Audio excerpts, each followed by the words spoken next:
Swastiastu. Assalamualaikum warahmatullahi wabarakatuh.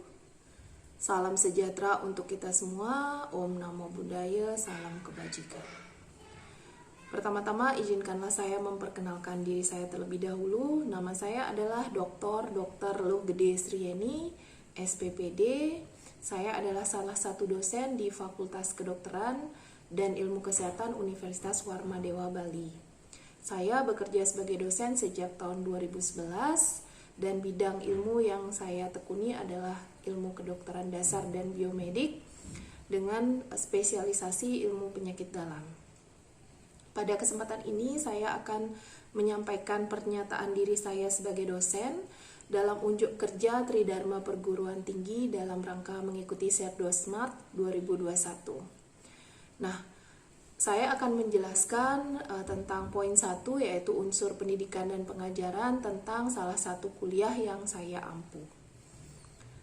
Ya, jadi adapun kuliah yang saya ampu adalah salah satunya yaitu dasar-dasar penegakan diagnosis, penata laksanaan, dan prognosis suatu penyakit. Jadi mata kuliah ini merupakan salah satu mata kuliah yang terdapat di blok 2.9, yaitu blok Infectious Disease tahun 2020-2021. Nah, di kedokteran sendiri sistem perkuliahannya adalah memakai sistem blok, jadi per sistem dia ya. Nah, untuk blok Infectious Disease ini saya ditunjuk menjadi koordinator atau ketua blok tersebut sesuai dengan bidang ilmu yang saya geluti. Secara umum, jadi saya jelaskan dulu, blok Infectious Disease ini memiliki bobot 4 SKS yang dilaksanakan pada mahasiswa semester 4 Fakultas Kedokteran dan Ilmu Kesehatan Universitas Warmadewa. Jadi, blok Infectious Disease ini merupakan blok klinis pertama bagi mahasiswa kami semester 4 yang membahas berbagai penyakit infeksi, yaitu ada infeksi virus, bakteri, kemudian infeksi cacing, infeksi arthropoda, dan juga protozoa serta jamur. Nah, karena blok ini merupakan blok klinis pertama kali, maka sangatlah penting ya memberikan kuliah mengenai dasar-dasar penegakan diagnosis, penata laksanaan, dan prognosis suatu penyakit. Jadi kuliah ini merupakan kuliah pertama yang diberikan pada blok ini. Nah, diharapkan kuliah ini akan menjadi dasar bagi mahasiswa dalam melakukan anamnesis, pemeriksaan fisik, juga pemeriksaan penunjang yang akan menjadi dasar mereka untuk menegakkan suatu diagnosis penyakit sehingga dapat memberikan penata laksanaan yang tepat untuk mencapai kesembuhan atau peningkatan derajat kesehatan pasien atau masyarakat. Nah, adapun kemampuan yang diharapkan pada mata kuliah dasar-dasar penegakan diagnosis, penata laksanaan, dan prognosis suatu penyakit, yaitu mahasiswa mampu menganalisis dasar-dasar penegakan diagnosis, penata laksanaan, dan prognosis penyakit. Adapun materi pembelajaran pada kuliah ini adalah ada tiga poin, yaitu yang pertama, dasar-dasar penegakan diagnosis klinis dan penunjang. Kemudian yang kedua adalah dasar-dasar penata laksanaan terapi farmakoterapi dan non-farmakoterapi. Yang ketiga adalah dasar-dasar prognosis baik dan prognosis buruk. Nah, metode pembelajaran sendiri menggunakan 5 metode, yaitu ada kuliah interaktif, kemudian ada tutorial atau small group discussion, ada belajar mandiri, ada pleno, dan ada student project. Jadi saya akan jelaskan untuk metode yang pertama, yaitu metode pembelajaran memakai metode kuliah interaktif. Jadi pada kuliah interaktif ini, mahasiswa melakukan tatap muka langsung dengan dosen. Jadi blok ini berlangsung pada tanggal 2 Juli sampai 3 Agustus 2021 di masa pandemi COVID-19 dan PPKM. Maka semua kuliah di blok Infectious Disease termasuk kuliah dasar-dasar penegakan diagnosis, penata laksanaan, dan prognosis suatu penyakit dilakukan melalui cara tatap maya atau daring, yaitu menggunakan media Zoom. Jadi link Zoom yang diberikan harus diakses melalui e-learning Universitas Warmadewa, baik oleh dosen maupun oleh mahasiswa. Nah, yang kedua, metode pembelajaran menggunakan metode tutorial atau small group discussion. Jadi pada metode tutorial ini, mahasiswa dibagi menjadi beberapa kelompok small group discussion atau SGD, di mana masing-masing SGD itu terdiri dari 10-11 orang mahasiswa. Nah, satu mahasiswa berperan sebagai ketua yang memandu jalannya diskusi atau mengarahkan diskusi, dan satu lagi mahasiswa berperan sebagai sekretaris yang mencatat poin-poin pokok yang dibahas pada diskusi tersebut. Nah, seorang dosen mengawasi jalannya SGD, jadi dosen tersebut ditunjuk sebagai tutor yang bertugas untuk selain mengawasi juga memberikan feedback pada akhir diskusi. Nah, pelaksanaan SGD ini karena juga pada masa pandemi COVID-19, jadi dilaksanakan juga melalui cara tatap maya atau daring. Ya, pada pelaksanaan SGD nanti mahasiswa akan diberikan suatu kasus yang kompleks yang akan mereka pecahkan. Jadi kasus yang diberikan biasanya dihubungkan dengan beberapa topik mata kuliah yang terkait. Pemecahan kasus ini diharapkan dapat sesuai dengan apa yang telah diajarkan pada kuliah dasar-dasar penegakan diagnosis, penata laksanaan, dan juga prognosis suatu penyakit. Nah, pada setiap topik kuliah nanti akan diberikan 2 kali SGD. Jadi pada SGD pertama, di akhir diskusinya mahasiswa diharapkan merumuskan kembali tujuan pembelajaran atau learning objektif yang diharapkan pada kuliah dasar-dasar penegakan diagnosis, penata laksanaan, dan prognosis suatu penyakit. Kemudian pada diskusi yang kedua nanti mahasiswa akan membahas lebih lanjut poin-poin pada learning objektif tersebut yang dihubungkan dengan kasus yang diberikan.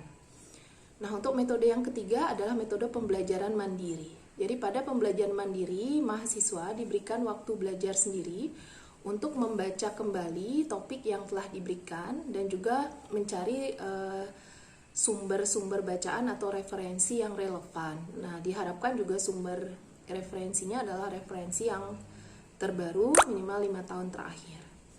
Nah, untuk metode yang keempat adalah pleno. Jadi pleno ini dilakukan setelah selesai perkuliahan.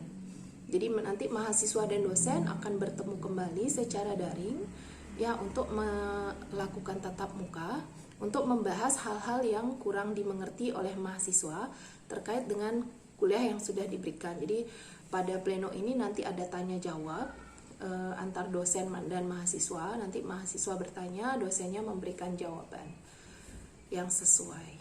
Nah, kemudian untuk metode kelima yaitu student project.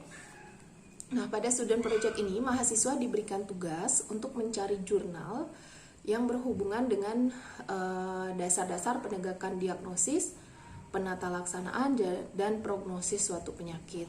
Jurnal diharapkan memakai referensi 5 tahun terakhir ya, yang terbaru, dan jurnal antara satu mahasiswa dengan mahasiswa yang lain sama sekali tidak boleh sama. Tidak boleh ada plagiat dalam membuat student project ini atau mencari jurnal. Kalau memang hal ini terjadi, maka itu adalah menjadi poin etika yang sangat menentukan untuk penilaian student project ini. Nah, saya berlanjut kepada sistem penilaian mata kuliah atau indikator penilaian. Jadi untuk sistem penilaian mata kuliah atau indikator penilaian pada kuliah dasar-dasar diagnosis, penata laksanaan, dan prognosis suatu penyakit akan saya jelaskan. Yang pertama, untuk aktivitas pembelajaran interaktif, yaitu indikator penilaiannya adalah mahasiswa mampu menganalisis dasar-dasar penegakan diagnosis, penata laksanaan, dan prognosis suatu penyakit. Aspek penilaiannya adalah penilaian afektif. Kemudian metode penilaian menggunakan 2 metode. Yang pertama menggunakan mini test dan yang kedua menggunakan ujian blok. Jadi untuk mini test sendiri, instrumen penilaiannya adalah menggunakan MCQ dengan bentuk penilaiannya adalah penilaian sumatif yang dilakukan hanya 1 kali setelah kuliah diberikan. Nah, kemudian jumlah soal dari mini test itu adalah 10 soal dengan bobot penilaian adalah 10% dari keseluruhan total nilai. Nah, kemudian untuk metode penilaian yang kedua untuk kuliah interaktif adalah ujian blok, di mana instrumen penilaiannya menggunakan MCQ dengan bentuk penilaian sumatif, diberikan 1 kali di akhir blok dengan jumlah soalnya sebanyak 100 soal dengan bobot penilaian 75% dari total nilai keseluruhan. Nah, kemudian untuk aktivitas pembelajaran tutorial, nanti indikator penilaiannya adalah kedisiplinan, keaktifan, dan berpikir kritis dari mahasiswa itu. Jadi 3 poin itu. Kemudian untuk aspek penilaiannya ada 2, yaitu aspek kognitif dan aspek afektif.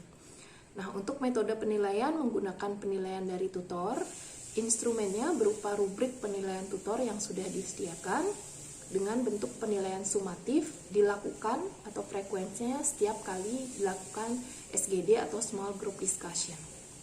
Nah, bobot penilaian dari tutorial ini adalah 10% dari bobot nilai keseluruhan. Nah, untuk aktivitas pembelajaran berikutnya adalah aktivitas pembelajaran student project. Jadi untuk student project ini, indikator penilaiannya adalah kedisiplinan, keaktifan, dan juga berpikir kritis, jadi sama seperti tutorial tadi. Nah, untuk aspek penilaiannya juga ada 2, yaitu aspek penilaian kognitif dan aspek penilaian afektif.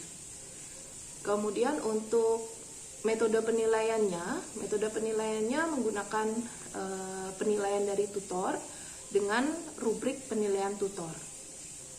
Jadi bentuk penilaiannya adalah bentuk sumatif dengan frekuensi dilakukan hanya 1 kali dengan total skor adalah 5% dari keseluruhan nilai total.